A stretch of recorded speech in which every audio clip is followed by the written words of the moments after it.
In the spirit of all things epic, I need to ask everybody a question tonight. Has anyone seen Christopher Nolan's The Odyssey yet? Has anybody? It's big news. I was all set to hit the theater this past week, and then, to my shock, I saw The Odyssey come up on one of my many movie streaming apps, and, no, it wasn't Tubi. Tubi! I swear. I think it was Plex. But then when I sat down late last night to watch it, it was already taken down. So I had to watch Disclosure Day instead. No comment.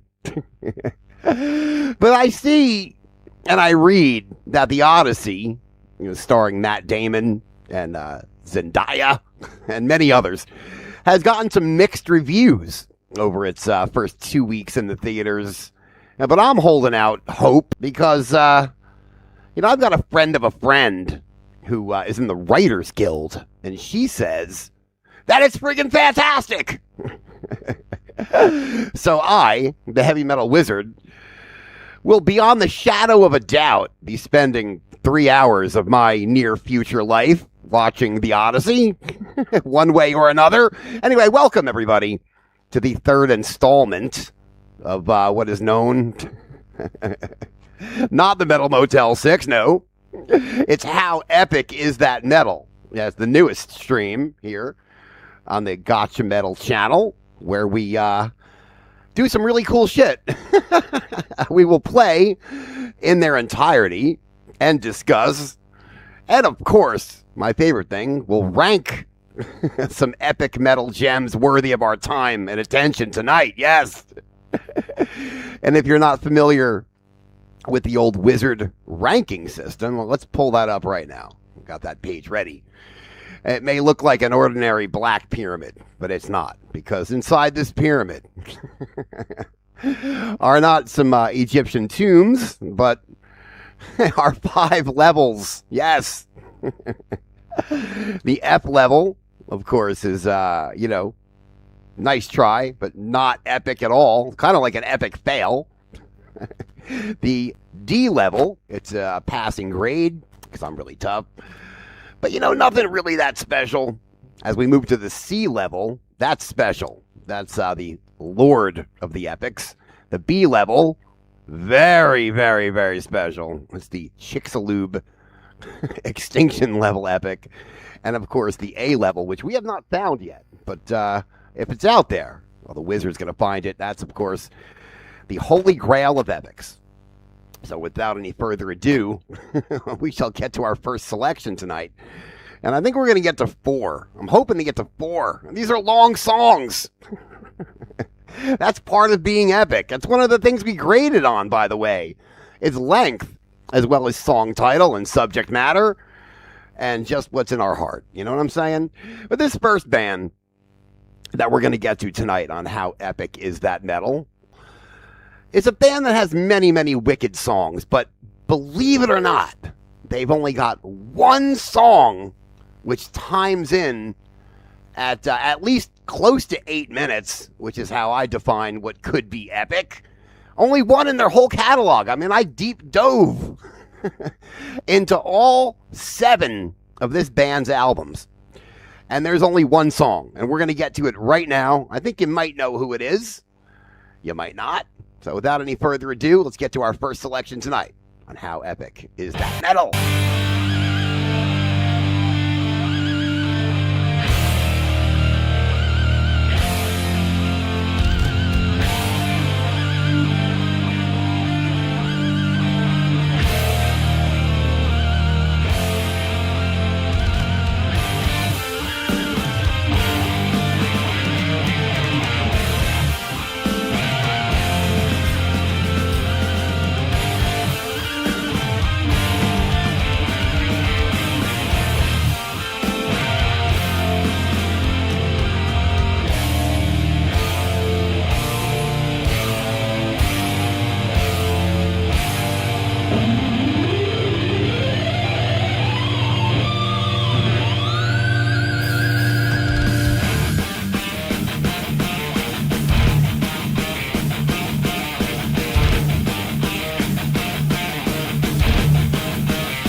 Now, is there a better way to spend a super late Friday night, post midnight, than jamming on some sick, epic metal?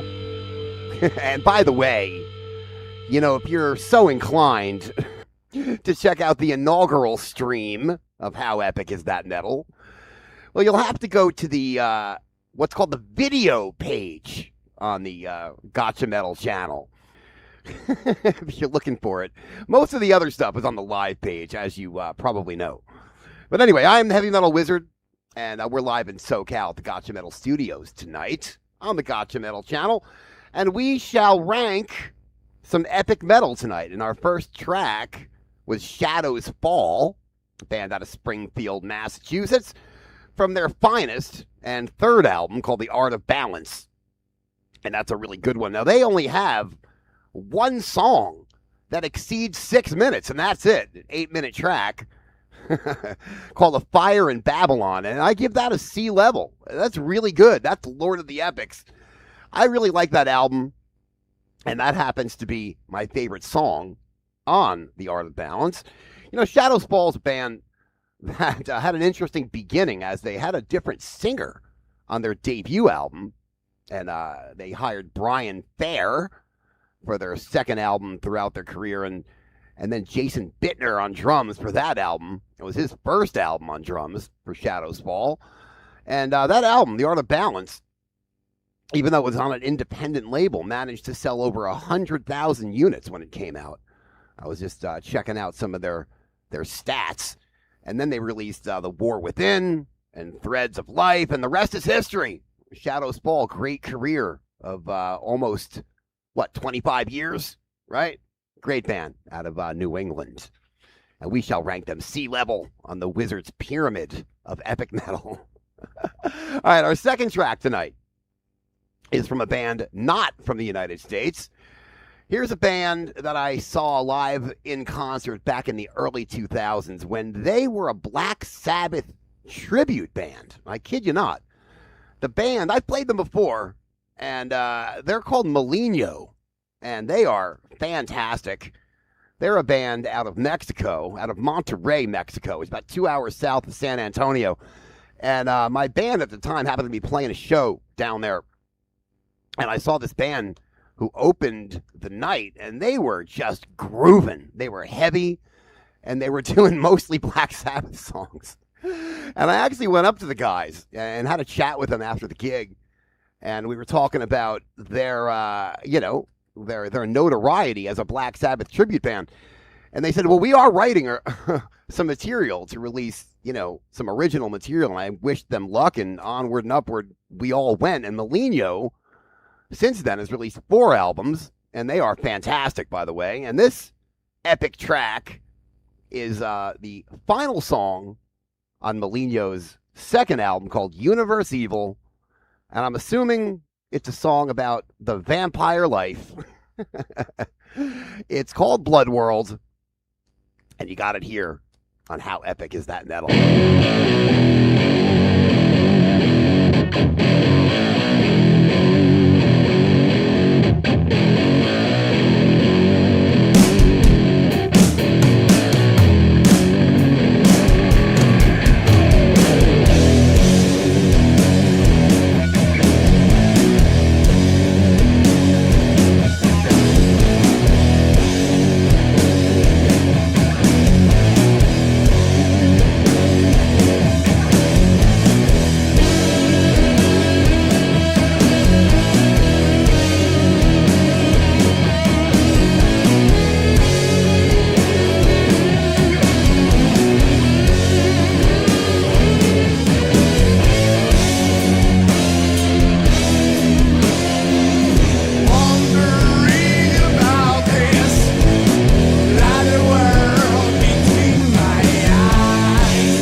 How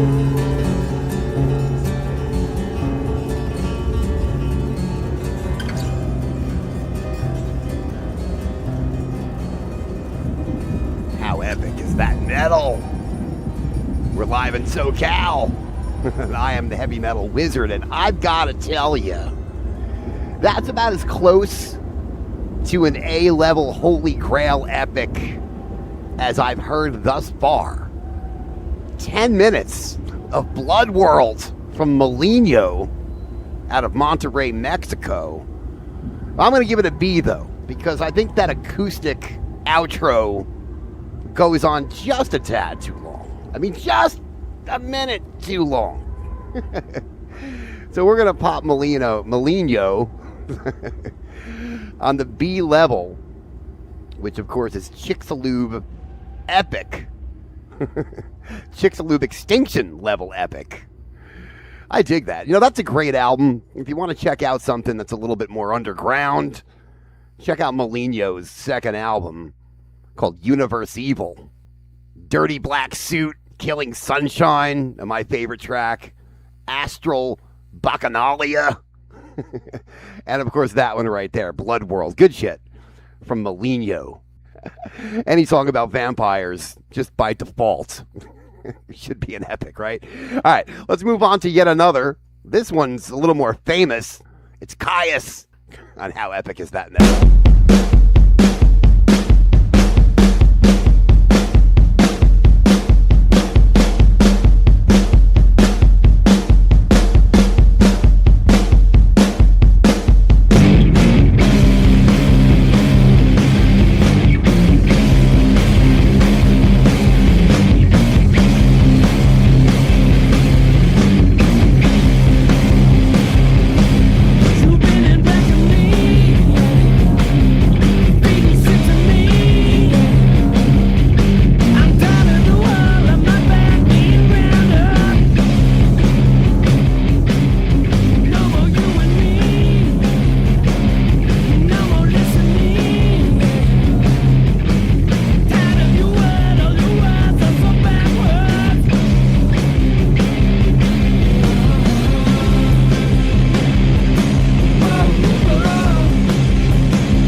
level right there. Doesn't get much better than 11 minutes of Kyuss on a late Friday night, early Saturday morning. Spaceship Landing. Although, of course, that song is not about space travel or any ship landing. With the chorus like, you're an effed up man with an effed up plan, but I dig it nonetheless. Final track. Actually, it's not the final track from the fourth and last original Kyuss album from 1995, And the Circus Leaves Town. Because if you have that CD, like I do, and you pull that track up, it comes up as a 31-minute song, which it's not. Because after almost 18 or 19 minutes of silence, there's a secret hidden song called Day One, which would actually be the last song on the album. It's not listed, however. Kyuss at that point, in 1995, of course, John Garcia and Josh Homme, founding members of Kyuss, but on bass was Scott Reeder, who had replaced Nick Oliveri a couple of years prior, and Alfredo Hernandez on the drums, who had just recently replaced Brant Bjork. But that album, may not be their best in their catalog. We'll reserve that for Blues for the Red Sun or Welcome to Sky Valley. But, that album, even though it was, considered maybe by some fans a throwaway, because the band had pretty much already broken up, but Hurricane, One Inch Man, Phototropic, the old Boozeroonie, El Rodeo, and that track right there, Spaceship Landing, epic stuff, goes right to B level, Chicxulub extinction level epic. Oh, love me some Kyuss. And like I said, don't be fooled. That CD, if you clock it, comes in at 72 minutes, but it's really not. It's really 52 minutes, because there's 20 minutes of dead space. And I don't know why bands did that back in the day on CDs. It's just whack. I don't know. It's I've always questioned that motif of putting, a secret track 25 minutes after the last track. I don't know. It's kind of whack. I am the Heavy Metal Wizard, and we are on How Epic Is That Metal at the Gotcha Metal channel tonight. Loving this on the weekend. The reason we're doing this on the weekend is simply because, on Monday or Tuesday, I want to do another edition of the Metal Motel 6. So when are we going to fit in this one? You know what I'm saying? This being the third edition of How Epic Is That Metal, just as we count them, all right? And you can tell by all the, all the albums we have on our pyramid. We've gone through, at least, 11 or 12 maybe at this point. And I figured it's about that time that we get to an A level, because we haven't done any failures yet, and, hopefully we won't. And we haven't done any Holy Grail epics yet, but we're going to do one right now because, thinking back in time, when I first bought this album, it was on cassette tape, by the way, back in 1984. I was somewhat confused at the time because no one told me that Bruce Dickinson, was not the original singer in Iron Maiden. So, Power Slave had just come out, and I was all the rage in my junior high school in New Jersey, as I'm sure it was for many places. And I used my paper route money, and I went right out and bought Power Slave. And then the next week, I bought Peace of Mind and Number of the Beast. And I bought the self-titled Iron Maiden album. And, this was before the internet, by 15 years before Google, And I had no idea who Paul Di'Anno was. But I was about to find out when I threw that cassette in the deck. And I was about to find out just how freaking awesome Paul Di'Anno was. So, for our final track tonight on How Epic Is That Metal, it's one that I'm just going to tell you right now is A level. And I think you're all going to know what it is.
Charge me back at you now.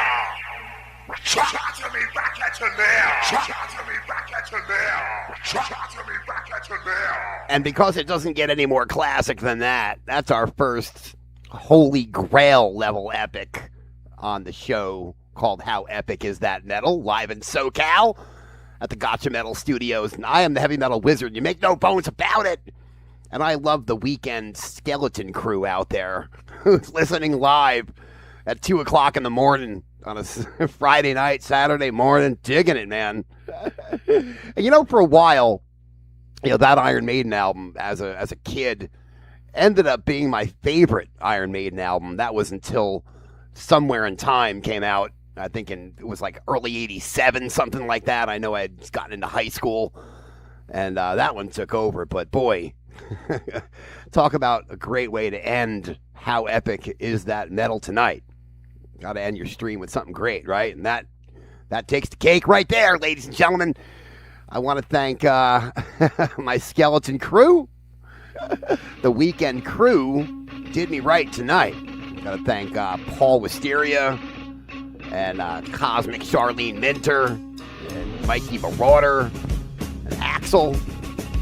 And who else? Kid A for joining me tonight. Johnny Lassiter, Andrew Cuckoo Napkin, Sean McAllister, Dr. John Doom, of course, and Eliana, and of course, Bullet. Thanks for joining tonight. I really appreciate it. This is a labor of love. Love me some epic metal. And Heavy Metal Wizard signing out. See you in a couple of days for a Metal Motel 6. Adios, amigos.